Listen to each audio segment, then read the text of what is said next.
Então, há alguns dias eu vi circular pelo Facebook um vídeo intitulado "E se pessoas reais agissem como personagens de anime?", um reupload do vídeo "If People Were Anime" do canal Smush. E ele me fez lembrar de uma coisa. Geralmente, quando você tem algo, um vídeo, um texto, uma fanart, de estilo "E se X fosse anime?", o resultado quase sempre tende a duas possibilidades. De um lado, você tem aqueles trabalhos onde "E se X fosse anime" se torna realmente "E se X fosse Dragon Ball?", ou Naruto, ou Death Note.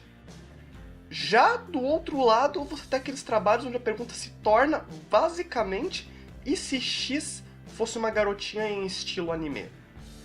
Ambos, francamente, resultado de uma visão bastante restrita sobre o que é anime. Shounen e Moe são basicamente o carro-chefe dessa indústria há décadas.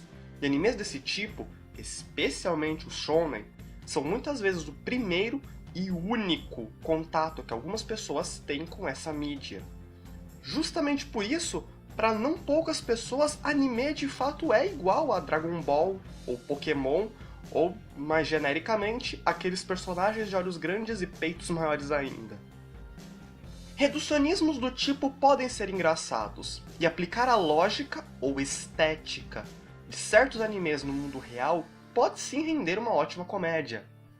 Mas refletindo um pouco sobre o assunto, me deu vontade de fazer esse vídeo só para falar uma coisa. Anime é muito mais do que Dragon Ball.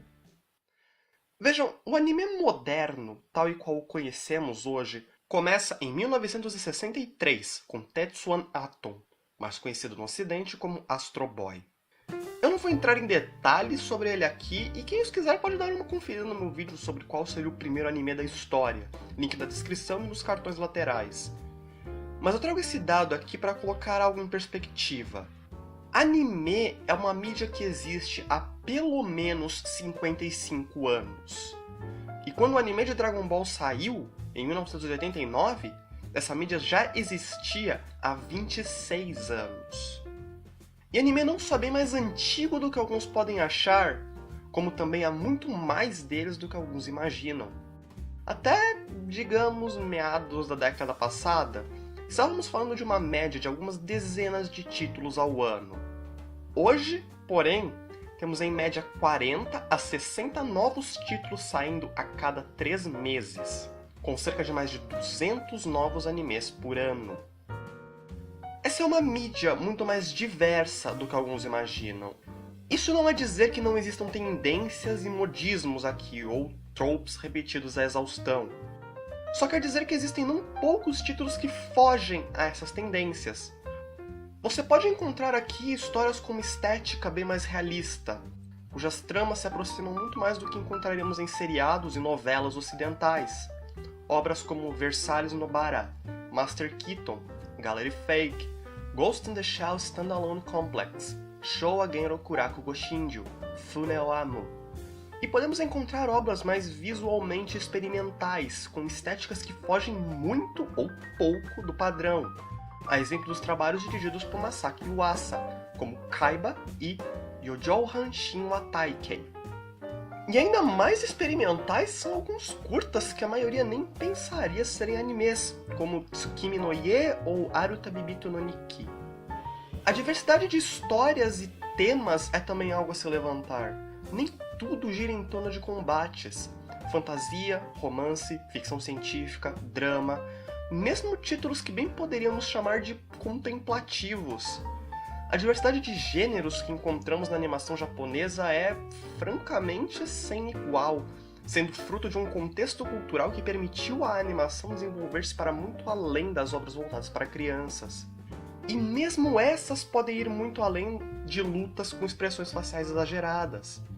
Dennou Koyo é um anime classificado como livre para todos os públicos, e que ainda assim entrega uma história até que bastante provocativa sobre o futuro do nosso desenvolvimento tecnológico. Eu sei que, para muitos, esse vídeo já deve estar soando como uma enorme lista de recomendações, e em parte ele acaba sendo mesmo. Mas é difícil fazer o ponto que quero sem trazer exemplos, até porque o ponto em si é bem simples. A maioria das pessoas não tem real noção do quão ampla essa mídia pode ser, e isso vale inclusive para muitos otakus. Isso não é realmente uma crítica, ninguém tem uma obrigação de se aprofundar em uma mídia da qual não se interessa ou se interessa muito pouco.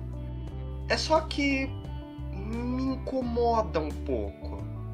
Quando vejo alguém igualando o anime com Goku e Vegeta gritando para aumentar seus poderes, eu me lembro de algo como Arya, uma série contemplativa com elementos de fantasia, ficção científica e slice of life. Quando vejo alguém igualando o anime com peitos de tamanho exagerado em High School of the Dead, eu lembro de algo como Horo Musco, um drama extremamente sensível e bem executado sobre duas crianças transexuais. Eu não quero aqui apagar as preconcepções que alguns devem ter sobre o que é anime. Há sim séries de luta, há sim séries que abusam do fanservice, há sim séries sobre o dia a dia de um grupo de garotas. E vejam, há ótimas séries em todas essas categorias. Não é realmente à toa que elas são populares. Boku no Hero Academia é o mais novo carro-chefe desses animes de combate, e é uma ótima história que empolga a cada episódio. E no começo desse ano tivemos Yuru Camp, sobre o dia a dia de algumas garotas do ensino médio, que é basicamente conforto em forma de anime. Mas essa mídia não é só isso.